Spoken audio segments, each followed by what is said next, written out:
I am today. I won't say I failed at footy exactly, but let's just say by proving myself as a less than champion footy player, I took the long way around into a life I truly love. Now I'm a professional podcaster, a keen advocate for better communication and mental health, and an optimistic golfer. Today, my podcast Dylan Friends is known for being a space where guests come on and speak honestly, openly, and vulnerably.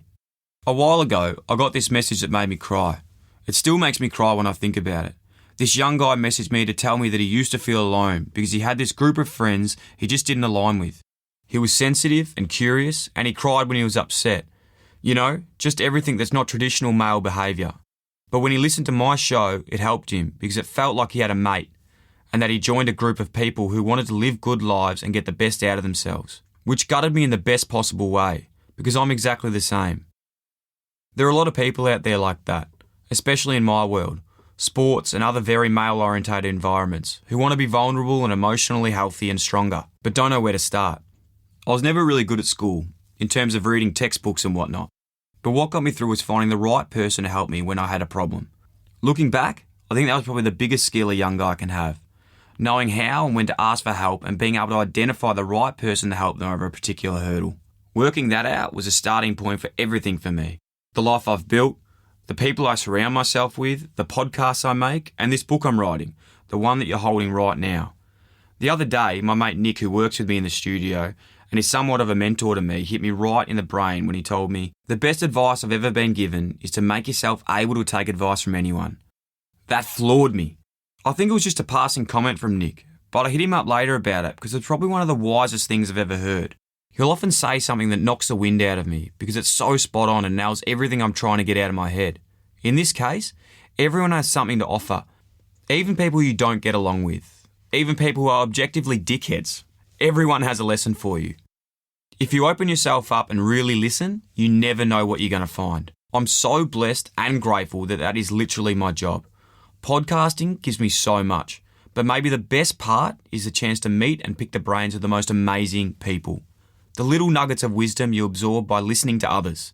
So that's what this book is going for. This story, the one you're reading right now, will give you some of my journey and some of those big lessons I've learned along the way. And sorry, I know the word gets thrown around a lot, but it is really a journey. Life starts, then it ends, and what happens in between is up to us and how much we're willing to learn. Basically, it boils down to one really simple thing. We don't have the answers to every question, not even half the questions we ask ourselves on a daily basis, but someone out there does.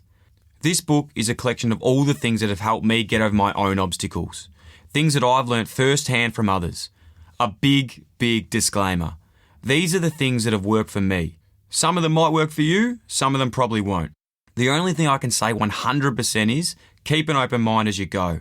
There's no big life lessons, but there are so many teachers along the way. Little moments that can help you shift direction and attitude. Figuring out how to make life work for you is basically what this book's about. Through it, I'll share some chats I've had with a great bunch of people, Tom and many others, and a bunch of tools that have worked for me, so you can test them out for yourself and see if they work for you too. This isn't the kind of book that's heavy, just some gems of honest chats. I'm not much of a reader, truthfully. So I've tried to pull it together in a way that can help you dip into and out of it. However, and whenever it suits you. Read it all at once, or read it in fits and spurts, from front to back or random sections whenever you're in the mood. Me, I like to read with a highlighter handy. That way, if anything strikes me in the moment, I can give it some extra attention. A reminder that it is something I can come back to. This book is a way for me to pass the nuggets I've been given. There's so much to get from life, and if you open yourself up to learning and real connection with others, then you've got an amazing journey ahead of you. Let's go. Identity. Chapter 1. The hardest thing. Honestly, the hardest thing I've ever done was to have a chat. Truly. No physical discomfort had ever come close to the difficulty level of this particular chat. I've been frozen, tackled, knocked out, snapped this bone and that tendon, all in the pursuit of footy glory, and none of it compared to how hard this was to sit down and say what I needed to. Dad, I'm worried about you. Your drinking is out of control. I think you're an alcoholic. It was honest and it was confronting. Real talk between two men. Now, it'd been a bit of a slog for me to get to this point, which we'll talk about a bit later, because typically I didn't have...